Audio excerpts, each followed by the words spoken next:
Hi, I'm Dr. Rick Gillespie Mobley. Welcome to Building a Better Marriage. Building a Better Marriage is dedicated to helping us build the kinds of family relationships that not only we desire to have, but that God intended for us to have. Now, primarily on my program, I'm speaking to men, but women, you're always free to join in and listen to and watch the broadcast as well. Today, I want us to talk about desperate households. We are living in a time in which so many families seem to be falling apart. But the good news is, not every family is falling apart.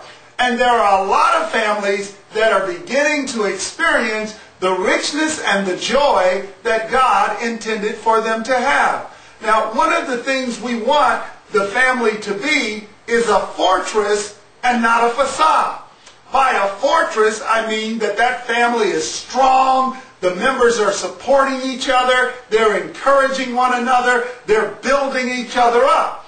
A facade is nothing more than a mere appearance. They may be in church together, they may go on vacations together, they may live in a nice home, they may have beautiful things, but they don't have the kind of relationships with one another that makes a family what a family ought to be.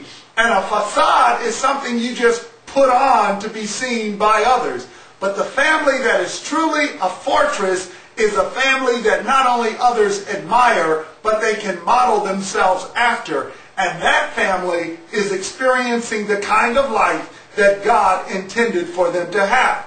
Now, in order to build a fortress, there are some things that a family, a good, strong family, has in common with each other.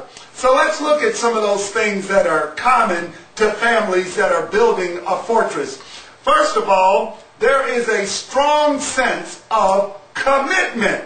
Now, I know this seems obvious, but there are a lot of people who do not understand the true value of commitment. So the first thing strong families have in common is commitment. Say that word with me. Commitment. Now, I know that seems obvious, but over the years, I have counseled with couples for premarital counseling. I've counseled with couples in marriage. I've counseled with couples after post-marriage. And it seems to me that a lot of people do not really understand commitment. They have a relaxed atmosphere when they enter into what should be the most holiest of unions. They think of marriage as being disposable, just like we dispose of diapers or dispose of plastic plates.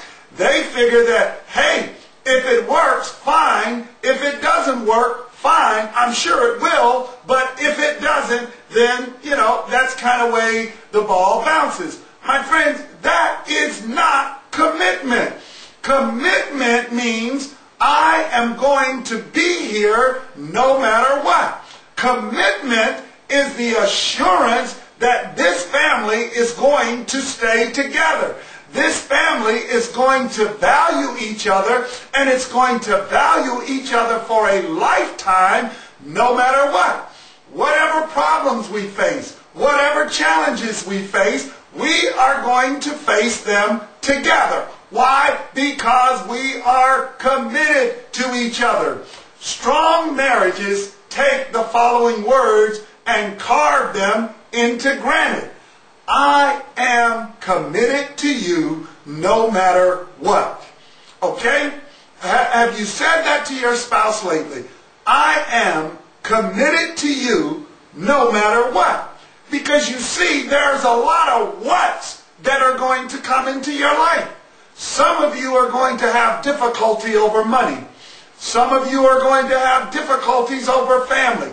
Some of you are going to have difficulties over children. Some of you brought children into the marriage. The other partner brought in some. And there's a lot of friction and everything else going on. And it seems like it's going to rip the marriage apart. But no, those people, especially the adults, need to say to each other, I am committed to you no matter what. We are going to work these problems out.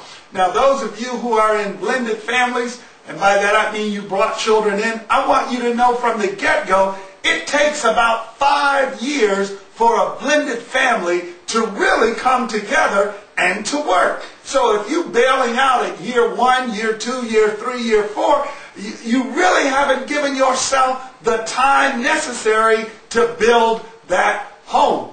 Commitment says, I am committed to you no matter what. Now the other thing commitment does is it eliminates the word divorce from the vocabulary. You cannot build a strong marriage if each time you get into a major argument, you start talking about divorce. You start using that as a weapon you're about to load up into your gun in order to shoot at the marriage, because that's what you're doing. You're trying to kill the marriage.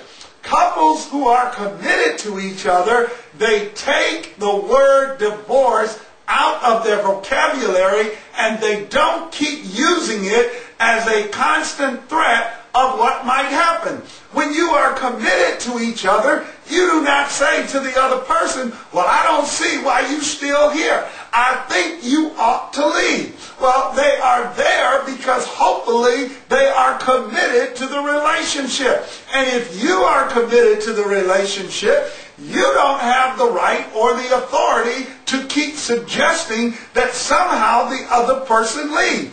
If you are truly committed, you would be suggesting that somehow the two of you go somewhere together so that you can get some help in order to make this thing work.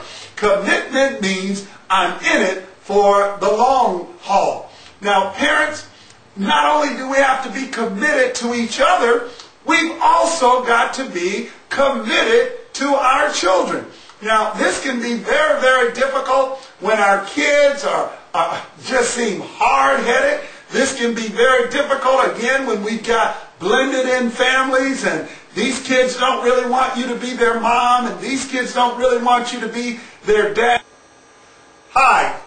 If this broadcast has been a blessing to you and you would like to listen to the message in its entirety, please go to our website at www.glenvillenewlife.com and you can choose the sermon that you would like to listen to and view it in its entirety, and it will be in a much clearer format.